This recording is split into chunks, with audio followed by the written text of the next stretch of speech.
this point of an economic boom, I bring to you original correspondence from the President of the United States to our Fed Chair Jerome Powell. As the President has consistently stated, the American economy is booming. And there were so many economic analysts who said that this president's policies would drive our economy down, when in fact we have seen the opposite. We've seen a massive deregulation campaign take place.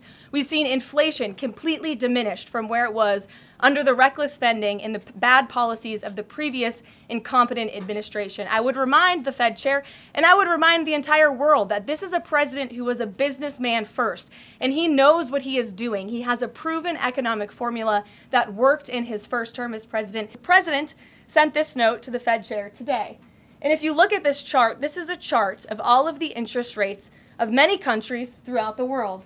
At the top is Switzerland. They're only paying a quarter for interest rates. Cambodia, Japan, Denmark, Thailand, Botswana, Barbados, Taiwan, Bulgaria, Cuba, Sweden, Morocco, Cabo Verde, South Korea, Algeria, Canada, Albania, Libya, Malaysia, China, New Zealand, Trinidad and Tobago, Czechia, Bolivia, Australia, Costa Rica, the Bahamas, Kuwait, Papua New Guinea, Bosnia, United Kingdom, and the UAE are all paying lower interest rates than the United States of America, which has one of the hottest and strongest economies in the world.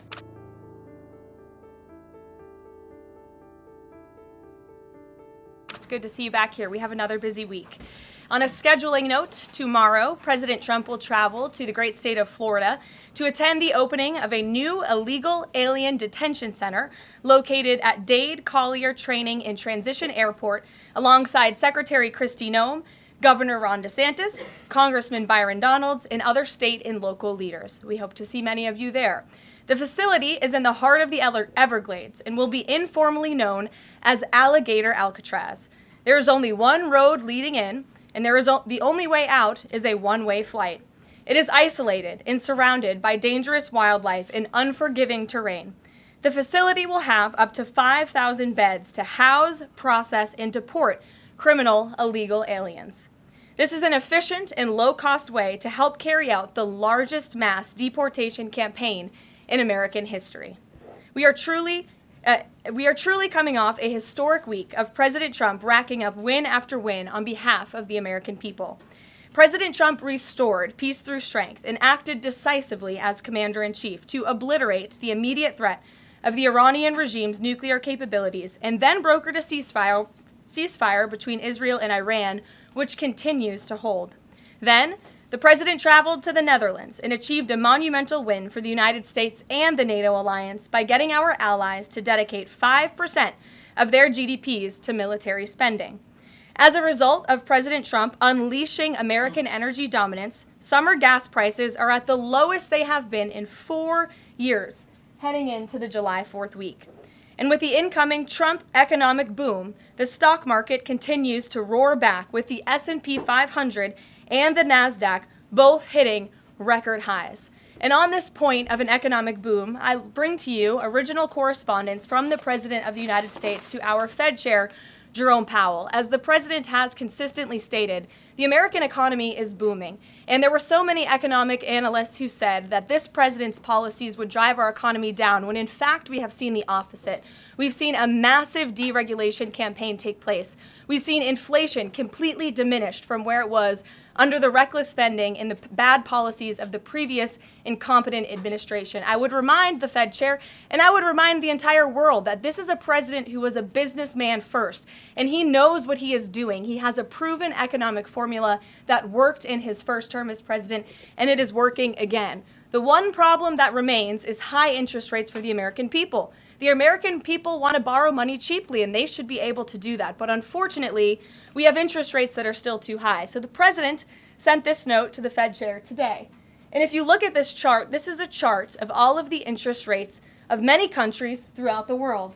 At the top is Switzerland. They're only paying a quarter for interest rates. Cambodia, Japan, Denmark, Thailand, Botswana, Barbados, Taiwan, Bulgaria, Cuba, Sweden, Morocco, Cabo Verde, South Korea, Algeria, Canada, Albania, Libya, Malaysia, China, New Zealand, Trinidad and Tobago, Czechia, Bolivia, Australia, Costa Rica, the Bahamas, Kuwait, Papua New Guinea, Bosnia, United Kingdom, and the UAE are all paying lower interest rates than the United States of America, which has one of the hottest and strongest economies in the world.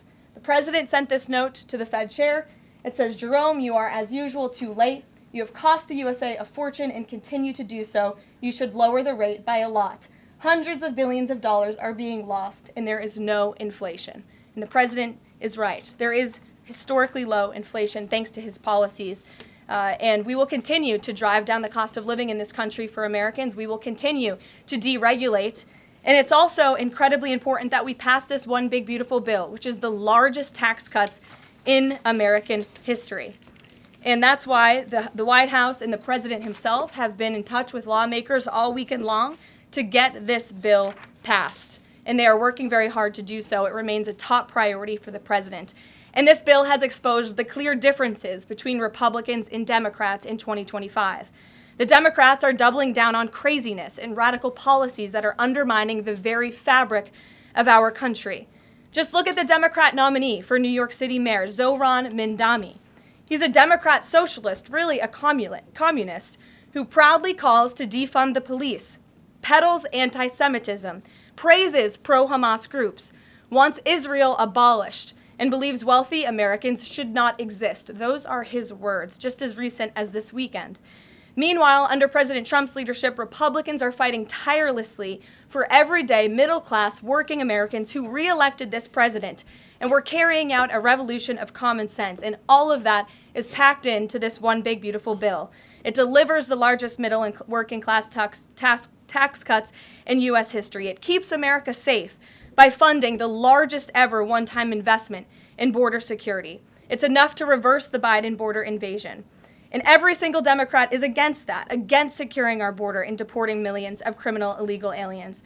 The One Big Beautiful Bill also strengthens and protects Medicaid benefits, despite what Democrats are saying, for eligible American citizens who rely on it, like pregnant women, children, seniors, and people with disabilities, by eliminating waste, fraud, and abuse that threaten to destroy this program that was intended for the most vulnerable in our society. And every single Democrat in Congress is against rooting out that waste, fraud, and abuse and blocking the 1.4 million illegal aliens who are currently improperly receiving these benefits that should be going to American tax-paying citizens. The Democrats in Congress are more concerned with defending illegal aliens than they are hardworking Americans. And the Big Beautiful Bill also revitalizes our military and enhances our defense capabilities, protects our country from emerging new threats by funding a cutting-edge missile defense system called the Golden Dome. And as we all know, the One Big Beautiful Bill makes the Trump tax cuts permanent. The White House and the president are adamant that this bill is passed and that this bill makes its way to his desk. Republicans need to stay tough and unified during the home stretch, and we are counting on them to get the job done. So with that, we will take questions. John Fredericks is in our new media seat today. John, thanks for being here. We'll kick it to you. Thank you, Caroline. Let's get to the One Big Beautiful Bill first. It Sure. appears now you're going to get at least 50 votes in the Senate. There'll be some amendments. What is the president's confidence level in getting 218 votes in the House by the end of this week in order for him to sign it on Friday? Well, look, we are very well aware, the president is very well aware, that this bill needs to not only pass out of the Senate, but it needs to go back to the House, and we need the full weight of the Republican conference to get behind this bill, and we expect them to, and we are confident that they will. The president has been working hand in hand with Senate Majority Leader Thune and also our House Republican leader, or the Speaker of the House, Mike Johnson, both of whom will be at the White House today to meet with the president yet again. I believe they were here this morning, actually. I have one follow-up. Sure. You outlined Jerome Powell and the note that the president just sent to him. There are many who believe that Powell has been politicized in a lot of different ways. The president has not been shy about acting on things that he believes in. Why not just fire Jerome Powell and put in somebody that is going to lower rates? Why wait? Well, it's a good question, and one you can ask the president, because that's a decision for him to make. But you're right to point out the politicization of the Fed, and it's very unfortunate for our country. But Jerome Powell cut rates numerous times ahead of the election when Joe Biden was in this Oval Office, but now he refuses to, and the economy is in a much better place. So there really isn't a good explanation for that, and the president is rightfully calling attention to it.